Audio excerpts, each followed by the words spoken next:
훼손된 시신이 발견이 됐는데요. 경찰이 해당 시신의 안면을 2020년 6월 7일 오전 10시 15분쯤 인천시 계양구 경인 아라뱃길 규련대교 인근 바이틈에서 심하게 훼손된 여성의 오른쪽 다리가 발견됐습니다. 경찰은 여성의 오른쪽 다리 외의 시신을 찾기 위해 120여 명의 경찰 인력을 투입해 수색 작업을 벌였습니다.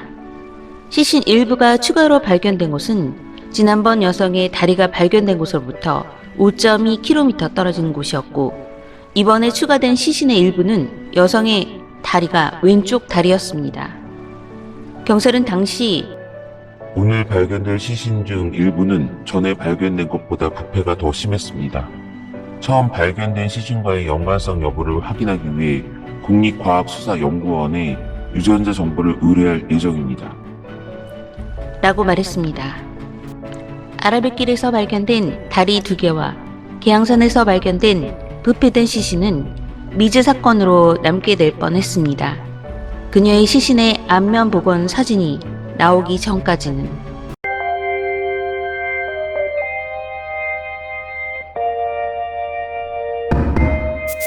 안녕하세요. 저는 미스터리한 사건과 사고를 전하는 콜드케이스 크리스비입니다.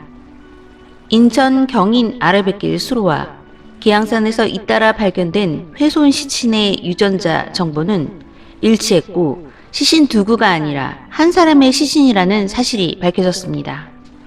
인천 계양경찰서는 국립과학수사연구원으로부터 지난달 29일과 7일 아라뱃길에서 발견한 시신 2구가 DNA가 일치한다는 통보를 받았습니다. 경찰은 DNA 분석 결과 시신의 성별이 여성인 것이라고 발표했는데, 다만 시신의 나이가 어느 정도 되는지 등 구체적인 신원은 파악되지 않은 상태였습니다. 열흘 사이에 아라뱃길 수로에서 훼손된 다리만 연달아 발견되자 경찰은 살인 등 강력 사건과의 관련성을 염두에 두고 수사를 진행했고, 소방 잠수 요원, 경찰 탐지견 등을 동원해 나머지 시신을 찾고 있었습니다.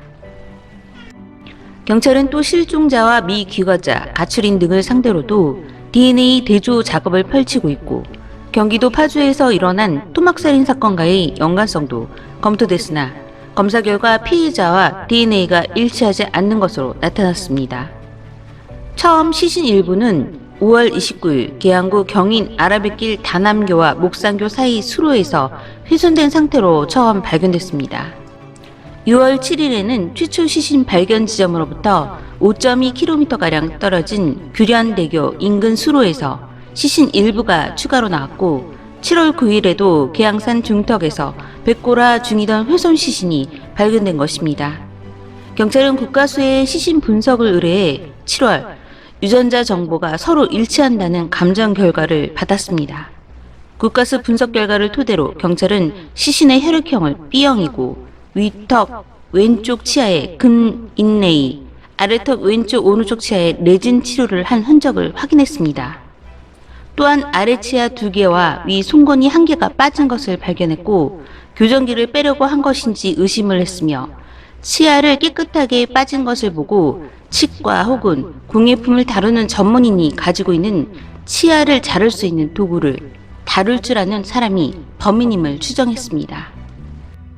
처음 2020년 5월 29일 오후 3시 24분경 목산교에서 김포 방향 0.8km 수로에서 운동하던 사람이 다리를 발견했습니다.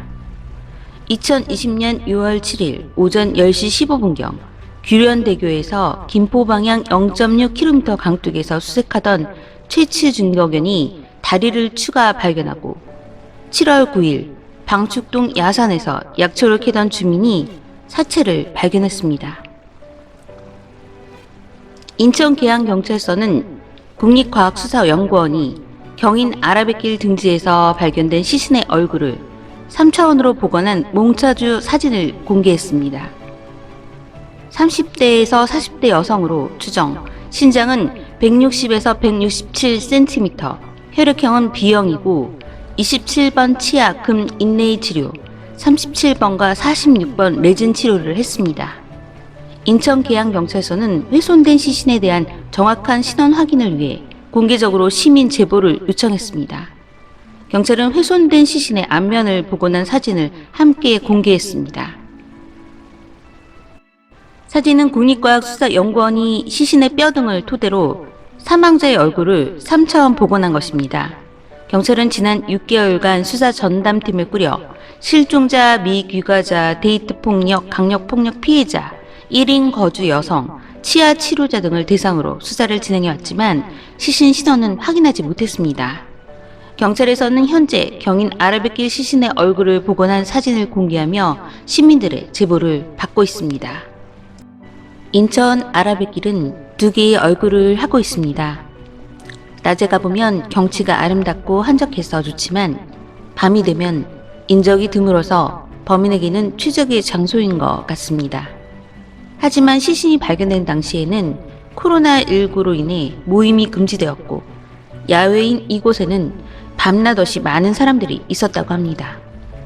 그래서 어떻게 사람들이 이렇게나 많은 곳에서 시신의 일부를 버렸는지 의문이 들었지만 곧 아라뱃길을 찾는 시민들은 비가 오는 날에는 인적이 없었다는 증언을 했습니다.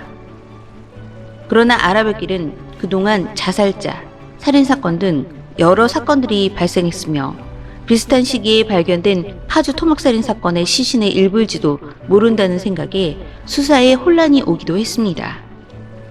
파주 토막살인 사건은 지난 2014년 평범한 30대 부부가 고 씨라는 성매매 여성이며 남편의 내연녀를 살해하고 시신을 훼손해 바다에 버린 잔혹한 범행입니다. 이들이 유기한 시신 중에는 2020년 5월 21일 머리와 왼쪽 팔 부분이 서해안 갯벌에서 발견되기도 했습니다. 이제는 아라뱃길 시신은 파주 시신과 다르다는 것이 확실하게 밝혀졌습니다. 이 사건은 미제 사건이 아닌 수사 현재 진행형으로 기필코 여성을 잔혹하게 살인한 살인마를 꼭 검거하기 바랍니다. 저는 콜드케이스 크리스비였습니다. 시청해주셔서 감사합니다.